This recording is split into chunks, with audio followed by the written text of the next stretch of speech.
संपूर्णेच्या अभंगाचा थोडाफार एक ढाचा ठरवायचा विचाराचा.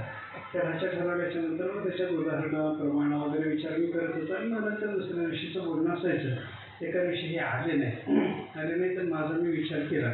माझा मी विचार केल्याच्या नंतर दुसऱ्या दिवशी सकाळी प्रवचनाच्या वेळेला हे आल्यावर मला विचारलं काय अभंगाचं स्वरूप काय ठरवलं आहे, निरूपण काय करणार आहात. त्याच्यात मी जे बोललो ते अभंगाला सोडूनच सगळं होतं. अभंगाला सोडून होतं. ह्याच्यात बेचैन झाले. मला म्हणले हे तर काही नाही बोल, अभंगाचं असं नाही, तुम्ही असं सांगणार आहात का. तर मी असंच सांगणार म्हणजे हे असं नाहीच आहे. इतके बेचैन झाले. तिकडं रामकृष्ण हरिभजन सुरू झालेलं, मला जायचं आहे. मी तयार झालो. म्हणलं आता तुम्ही बसा, माझ्याकडं जप करा आणि मग मी व्यवस्थित बोलतो की नाही बघा.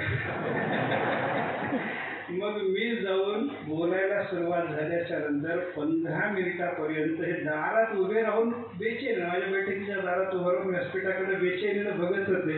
हातात माळ होती.